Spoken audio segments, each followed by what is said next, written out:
digitalisasi ini sudah bersama kita di kehidupan sehari-hari, itu mulai dari masyarakat di segala bidang dan juga usia, mulai dari gen baby boomers hingga millennials maupun gen alpha, itu sudah bisa atau biasa menggunakan media digital.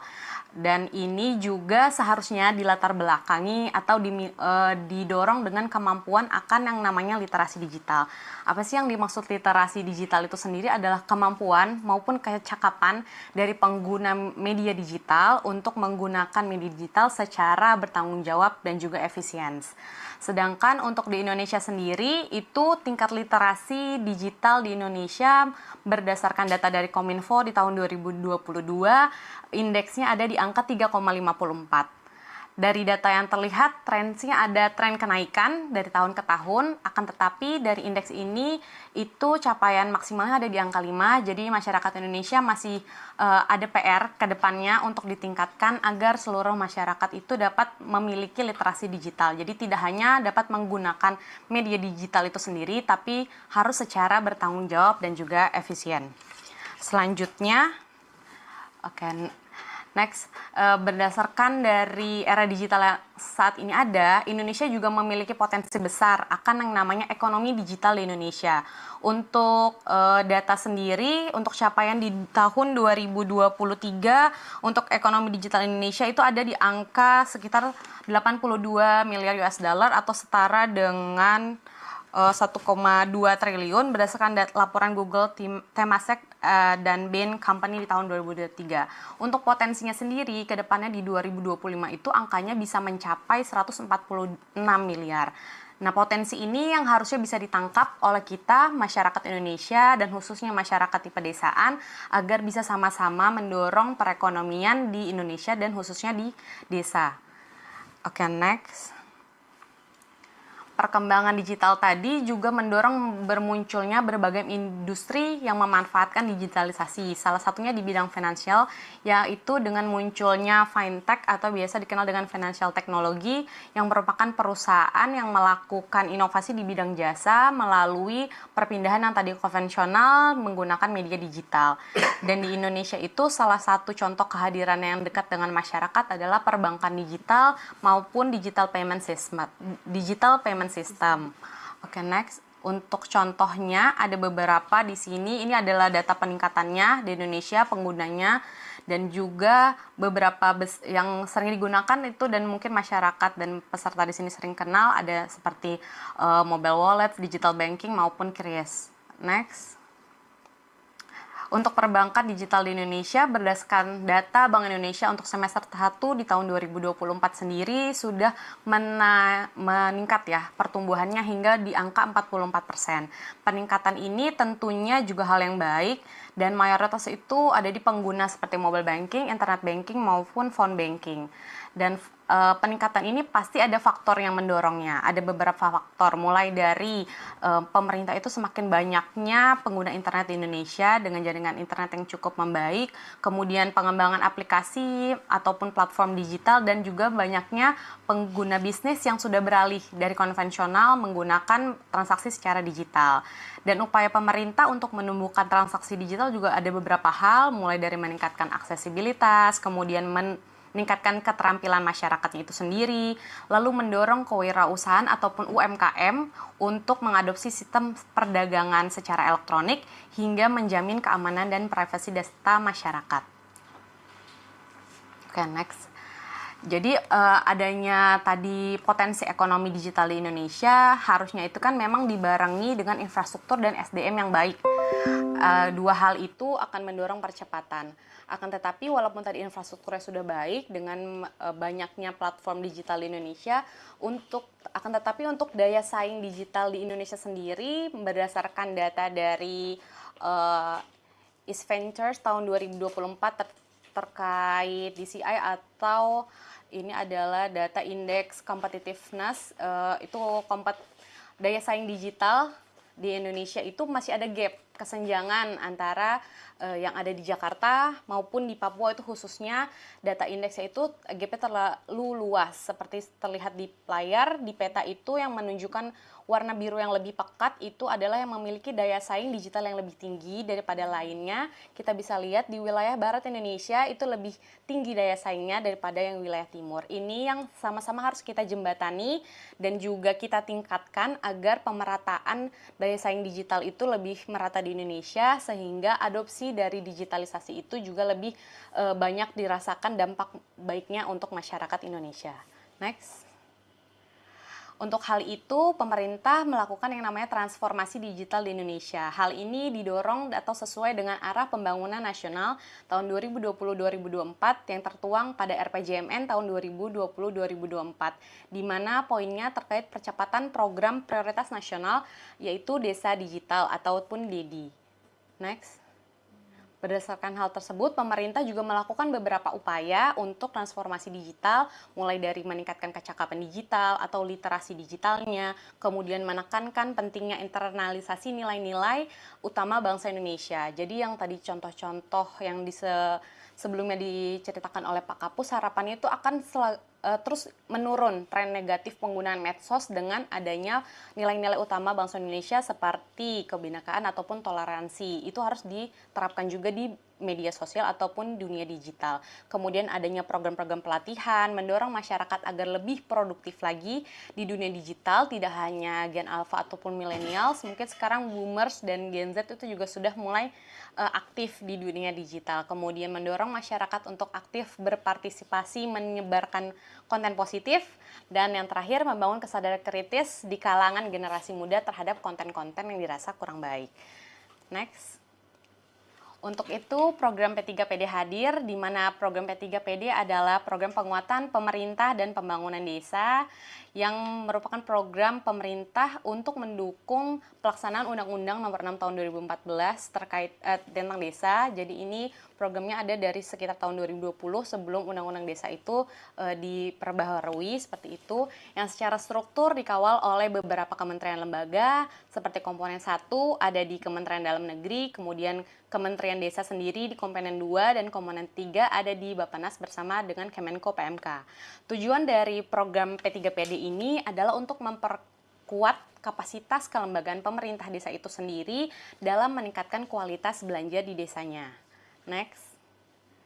Nah, fokus untuk Kementerian Desa di komponen 2 itu ada beberapa subkomponen lainnya, dan untuk Pusdaing yaitu di BPI difokus di komponen 2C2 terkait kegiatan Desa Cerdas. Untuk apa sih itu kegiatan Desa Cerdas? Jadi kegiatan Desa Cerdas ini adalah konsep percepatan pembangunan yang mendorong desa memanfaatkan teknologi digital yang mencerdaskan kehidupan masyarakat dan menggerakkan kemandirian di masyarakat desa. Next.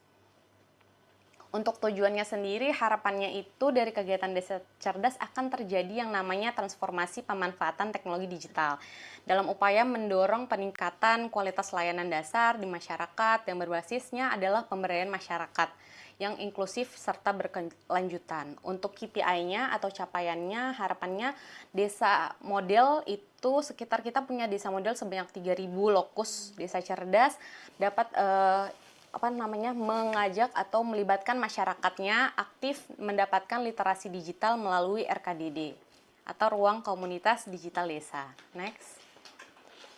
Untuk prinsip dari Desa Cerdas sendiri itu ada beberapa, mulai dari bottom up. Jadi nanti kegiatan yang ada di RKDD itu adalah memang kebutuhan atau saran dari masyarakat. Selanjutnya ada participatory, diikuti oleh berbagai kalangan masyarakat di desa tersebut. Lalu ada inklusif atau setara, inovatif, kolaboratif bersama jejaring Kementerian Desa Cerdasnya, dan terakhir sustainable. Next. Ada 5 kegiatan inti dari kegiatan Desa Cerdas, mulai dari jejaring Desa Cerdas, duta digital dan kader digitalnya, peningkatan kapasitas, pengembangan ruang komunitas digital desa atau yang selanjutnya kita singkat dengan RKDD, hingga monitoring dan evaluasi.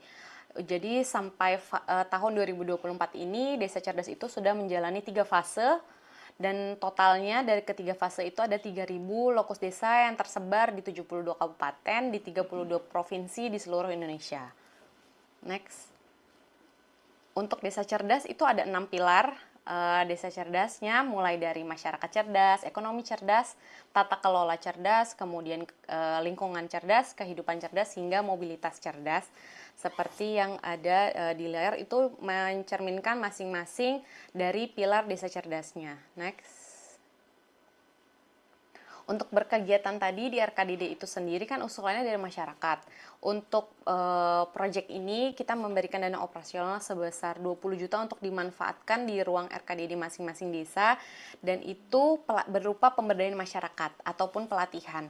Dan ternyata dari data hasil pelatihan RKDD fase 1, pilar yang banyak dirujuk oleh masyarakat itu adalah paling tinggi di masyarakat cerdas.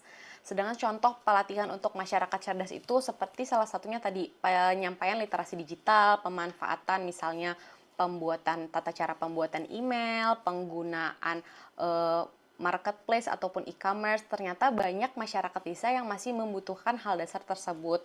Itu kenapa kita hadir ya, kegiatan desa cerdas itu nanti harapannya dapat memberikan informasi atau dapat melatih masyarakat untuk memanfaatkan digitalisasi yang ada ini.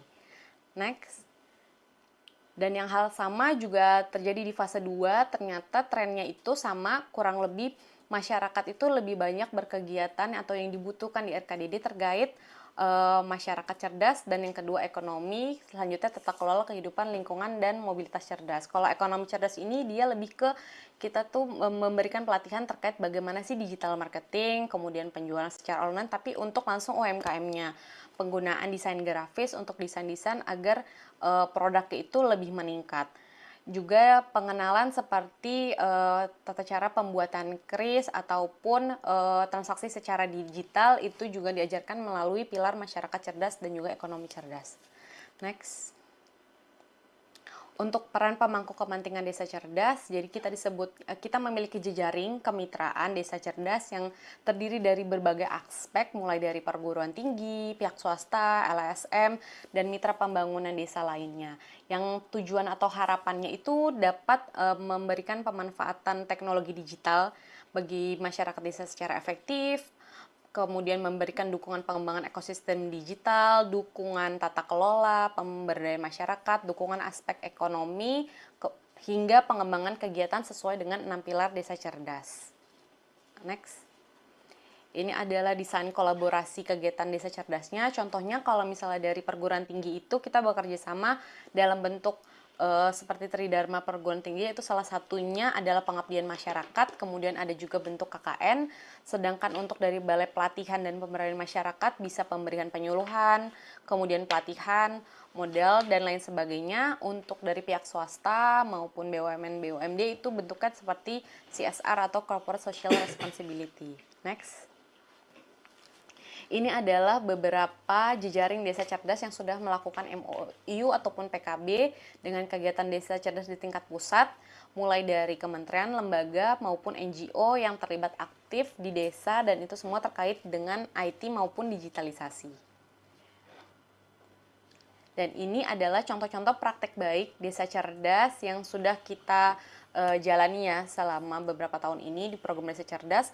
Contohnya untuk pilar masyarakat cerdas di Desa Ngarip, Kabupaten Tanggamus. Di sana ketika pelatihan RKDD-nya diajarkan bagaimana cara mendesain menggunakan media smartphone. Karena kan mayoritas kalau smartphone sudah punya, sedangkan kalau laptop atau PC belum tentu semua masyarakat punya. Jadi kenapa pelatihannya itu menggunakan smartphone, agar setelah pelatihan masyarakat bisa langsung mengaplikasikan di kehidupan sehari-hari maupun usahanya. Jadi di sana ada yang misalnya berusaha UMKM, jadi membuatnya itu flyer ataupun brosur untuk produknya. Ada juga yang pengusaha sablon, jadi membuat desain model kaos seperti itu. Untuk pilar kedua, sebelumnya, yang di pilar ekonomi cerdas itu contohnya ada di Desa Sukamana, Kabupaten Sukabumi. Karena di sana produk unggulannya adalah keripik dan juga kue-kue manis seperti kue cincin. RKDD-nya itu berinisiatif membuat ruangan RKDD-nya menjadi sebuah studio untuk dilakukan live TikTok. Jadi produk-produk dari masyarakat desa dijual ke TikTok yang difasilitasi oleh RKDD di desa tersebut. Dapat terlihat di layar itu bagaimana penampilan di produknya ya. Di sana juga memanfaatkan transaksi digital melalui TikTok dan juga pembayaran digital. Ada juga produk lain seperti kaos dan lain sebagainya. Oke, next.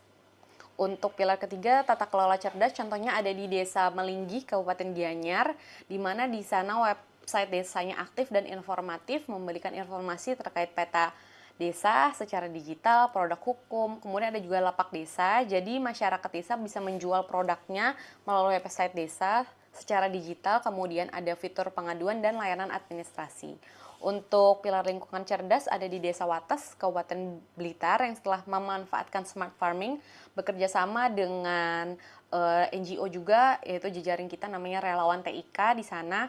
Di sana jadi penyiraman tanaman itu secara otomatis. Next.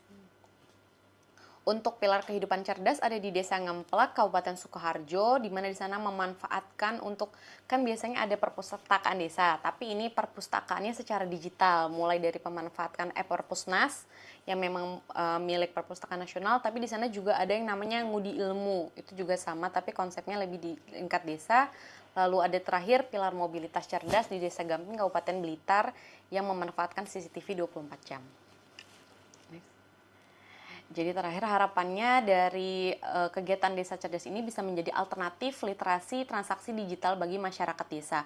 Karena konsep dari Desa Cerdas adalah pendekatan pembangunan untuk mendorong desa melakukan transformasi pemanfaatan teknologi sehingga literasi digital tadi secara umum maupun fintech secara khusus ini harapannya dapat dimanfaatkan melalui RKDD. Kami juga selaku kegiatan Desa Cerdas maupun RKDD itu sendiri terbuka akan adanya kerjasama.